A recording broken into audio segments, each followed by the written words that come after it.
ஓம் சாந்தி. உங்கள் அனைவரையும் விலைமதிப்பற்ற ரத்தினம் என்ற நிகழ்ச்சிக்கு வரவேற்கின்றேன். இன்று பரம்பிதா பரமாத்மாவின் மிக அழகான மகா வாக்கியத்தை உங்கள் முன் எடுத்து வருகிறோம். அதை நாம் சாரமாக கூறினால், நாம் தியாகமூர்த்தி எப்படியாக வேண்டும் என்பதை கற்றுக்கொள்வோம். எப்போதும் போல நம் மத்தியில் பிரம்மாகுமாரிகள் ஈஸ்வரிய விஸ்வ வித்யாலயத்தின் மூத்த ராஜயோக ஆசிரியர் மதிப்பிற்குரிய ராஜு சகோதரர் அவர்கள் வந்துள்ளார். சகோதரரே, இன்றைய நிகழ்ச்சியில் தங்களை வரவேற்கின்றேன். சகோதரரே, இன்று நாம் உரையாடல் செய்ய இருக்கும் மகா வாக்கியம் 17/4/1969 ஆண்டினுடையது ஆகும். முரளியின் சாரம்: பிராமணர்களின் முக்கிய சன்ஸ்காரம் சர்வஸ்வ தியாகி ஆகும். உலகில் நமது அன்றாட நடவடிக்கைகளில் கூட தேவையுள்ளதாக இருக்கும். ஆகையால் முதல் கேள்வி குழுவை பற்றியது ஆகும்.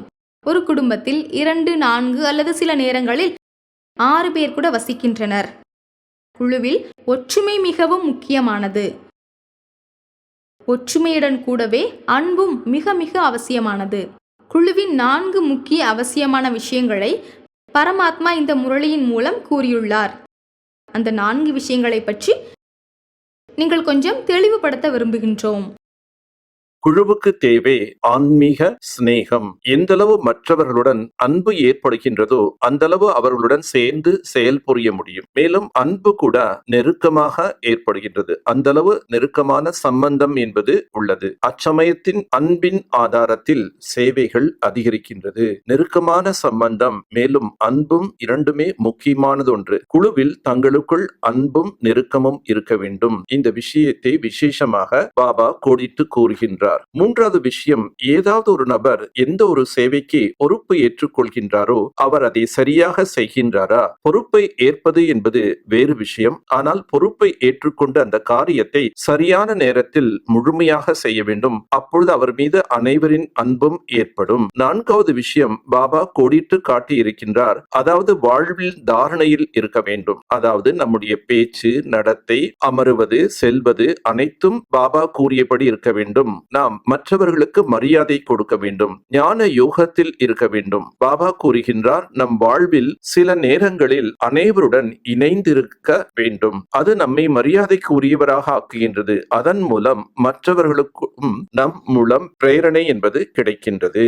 ஞான யோகத்தை யார் வாழ்வில் உண்மையான சம்ஸ்காரமாக ஆக்கிக் கொள்கிறார்களோ அவர்களுடைய ஒவ்வொரு வார்த்தைகள், நடத்தைகள் மேலும் மற்றவர்களுடன் இருப்பது அனைத்திலும் இணைந்திருப்பார்கள். மற்றவர்கள் மீது அன்பும் மரியாதையும் இருக்கும். அதன் காரணமாக அவர் குழுவில் இணைந்து செல்ல முடியும். ஆதலால் பாபா இன்று மகா வாக்கியத்தில் நம் அனைவருக்காகவும் 4 விஷயங்கள் மீது கோடிட்டு கூறியுள்ளார். 1 சிநேகம், 2வது நெருக்கமான சம்பந்தம், 3வது சேவையில் பொறுப்பு, 4வது ஞான யோகத்தில் நடைமுறை தாரணை. இந்த 4 மூலம்தான் நாம் அனைவருடன் இணைந்து செயல் செய்ய முடியும். நாம் குழுவில் சாட்சியாக இருக்க முடியும். குழுவில் ஒருவேளை நாம் இணைந்திருந்தால்தான் சேவைகள் சிறப்பாக நடக்கும். இவர் மிக நன்றாக சகயோகியாக உள்ள சகோதரர், சகயோகியாக உள்ள சகோதரி என்று ஒவ்வொருவருடைய சிறப்பு தன்மையின் மீதும் கவனம் செலுத்த வேண்டும். அநேக விதமான பொறுப்புகள் உள்ளன.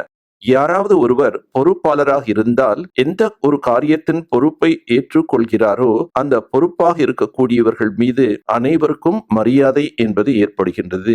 சிறிய குடும்பம், சிறிய நிறுவனம் அல்லது சிறிய அமைப்பாக கூட இருக்கலாம். ஒவ்வொரு நபருக்கும் ஒரு பொறுப்பு கொடுக்கப்பட்டிருக்கிறது என்றால் அவர் அதை நல்லபடியாக செய்கிறார். தங்களுக்குள் நெருங்கிய தொடர்பு இருக்கிறது. ஒருவர் மற்றவரிடம் எதையும் மறைப்பதில்லை. மேலும் வாழ்க்கையை பற்றிய நம்பிக்கைகள் வலுவாக இருக்கின்றது. அவர் மீது அசைக்க முடியாத நம்பிக்கை உள்ளது. விதி வரம்புகளை மீறாமல் இருக்கின்றார் என்றால் நாம் தங்களுக்குள் இணைந்து வாழ முடியும். ஒருவர் மற்றவரை புரிந்து கொள்ள முடியும் என்று மிகவும் அழகாக கூறினீர்கள் சகோதரரே. முரளியில் நாம் மேலும் பார்த்தோமானால் மிகவும் அழகாக கூறப்பட்டுள்ளது. அதாவது சில சமயங்களில் இவ்வாறு நடக்கிறது. ஒரு நபர் ஒரு குடும்பத்தில் வசிக்கிறார் அல்லது குழுவில் வசிக்கிறார். ஆனால் சில காரணங்களால் தூரமாக பிரிந்து விடுகின்றனர். அவ்வாறு பிரிந்து விடுவதன் காரணம் என்ன சகோதரரே? முக்கியமான விஷயம், நாம் யாருடைய குறைகள் மீதும் கவனம் செலுத்தக்கூடாது. பிறருடைய அவகுணத்தை பார்க்கும் பார்வை இருக்கக்கூடாது. நமக்கு பரமாத்மா கற்றுத் தருகிறார், யாரை பார்த்தாலும் அவர்களுடைய சிறப்பு தன்மைகளை பாருங்கள். ஒவ்வொரு ஆத்மாவுக்குள்ளும் இருக்கும் விசேஷ தன்மைகள் நாம் காண வேண்டும். அப்பொழுது நாம் குழுவில் இணைந்திருக்க முடியும். பிறருடைய விசேஷ தன்மைகளை நாம் பயன்படுத்த வேண்டும். பரமாத்மா மகா வாக்கியத்தில் கூறியுள்ளார், அனைவரிடமும் ஏதாவது ஒரு விசேஷ தன்மை இருக்கின்றது. உங்களிடம் கூட கட்டாயமாக ஒரு சிறப்பு தன்மை இருக்கின்றது. அதற்காக பாபா விசேஷதாவை பார்க்கும் கண்ணாடியை அணிந்து கொள்ள கூறியுள்ளார். நாம் எப்படிப்பட்ட கண்ணாடி அணிந்து கொள்கின்றோமோ அப்படிப்பட்ட காட்சிதான் கிடைக்கும். ஆகவே ஒருவர் மற்றவரின் சிறப்பு தன்மைகளை பார்க்கும் கண்ணாடியை அணிந்து கொண்டால் அனைவருடைய சக யோகியாகவும் அனைவருடைய சக யோகத்தையும் பெற முடியும். நாம் குறைகளை பார்த்தால் அந்த குறைகளை சுட்டி காட்டும் போது நாம் அவர்களை புண்படுத்துவது போல் ஆகிவிடும். குறைகளை காண்பது தனிப்பட்டது. ஆனால் பிறருடைய பலகீனங்களை பார்த்து உங்களிடம் இந்த குறை உள்ளது என்று கூறும்போது அவருடைய சிறப்பு தன்மைகளை அவர்களால் வெளிக்கொணர முடியாது. ஆதலால் அவர் நிராசையாக ஆகிவிடுகிறார்கள். ஆக குறைகளை நாம் பார்க்க கூடாது. விசேஷ தன்மைகள் என்பது ஒவ்வொருவருக்குள்ளும் உள்ளது. ஒருவேளை விசேஷ தன்மையின் மீது கவனம் செல்லாமல் குறைகள் மீது சென்றால் அவர் குழுவிலிருந்து தனியாக பிரிந்து விடுவார். முற்றிலும் சரியான விஷயம் சகோதரரே. வேறு காரணமும் உள்ளது. சில நேரங்களில் நாம் ஒருவரிடமிருந்து எதையோ விரும்புகின்றோம், அவரும் நம்மிடமிருந்து எதையோ விரும்புகின்றார் எனில் சில விஷயங்கள் பொருந்துவதில்லை. அதற்கு காரணம் நம்முடைய சன்ஸ்காரம். உறவில் ஒத்துப்போகவில்லை என்றால் சன்ஸ்காரம் சரியில்லை. சங்கல்பம் தனிப்பட்டது, சன்ஸ்காரம் தனிப்பட்டது. பரமாத்மா நம் அனைவரிடமும் அடிக்கடி கூறுகின்றார், ஒவ்வொரு ஆத்மாவின் சன்ஸ்காரமும் தனிப்பட்டது. அது தனியாகத்தான் இருக்கும். நீங்கள் தான் இணைந்து செல்ல வேண்டும். ஏனென்றால் இந்த குடும்பத்தில் நம்முள் அனைவரின் சன்ஸ்காரமும் தனிப்பட்டதுதான். ஒவ்வொருவரின் சன்ஸ்காரத்தையும் புரிந்து கொண்டு நாம் நடக்க வேண்டும். அதற்கு கொஞ்சம் பொறுமை வேண்டும். சிறிது எதிர்கொள்ள தன்மையும் வேண்டும்.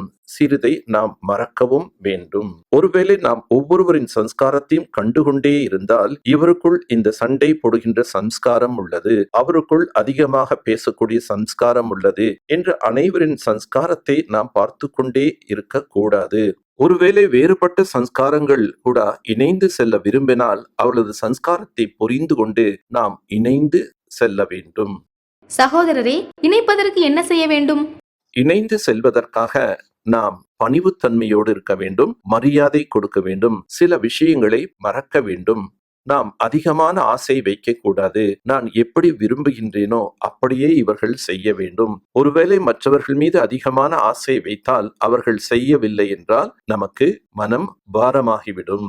ஆதலால் ஒவ்வொருவருடைய சன்ஸ்காரத்தை புரிந்து கொண்டு அவருடைய விசேஷ தன்மைகளை நாம் சேவையில் ஈடுபடுத்த வேண்டும். அவருடைய விசேஷ தன்மைகளை அதிகரிக்க வேண்டும். அவர்கள் குழுவோடு இணைந்து செல்லக்கூடிய தைரியத்தை ஏற்படுத்த வேண்டும். நாம் அவருடைய சன்ஸ்காரத்தில் காரணத்தினால் அவர்களை தூரமாக ஆக்கிவிடக் கூடாது. இவர் மிகவும் பேசுகின்றார், இவர் செய்யக்கூடிய வேலைகள் சரியாக செய்வது கிடையாது என்றெல்லாம் நம்முடைய பாவனையில் இருக்கக்கூடாது. அவரை பார்த்தும் நாம் நமக்குள் மாற்றத்தை கொண்டு வந்துவிடக் கூடாது. நாம் குழுவை இணைத்து செல்ல வேண்டும். ஆதலால் சன்ஸ்காரம் எதுவாக இருந்தாலும் நாம் இணைந்து செல்ல வேண்டும். நாம் இதனை கண்டெல்லாம் நின்றுவிடக் கூடாது. எந்த விதமான சங்கல்பம் வருகின்றதோ அதை போல்தான் வார்த்தைகள் வரும், செயலும் வரும். செயல் மூலமாக அது சன்ஸ்காரமாக மாறிவிடும். சன்ஸ்காரத்தின் அனுசாரம் மீண்டும் எண்ணங்கள் எழுகின்றது.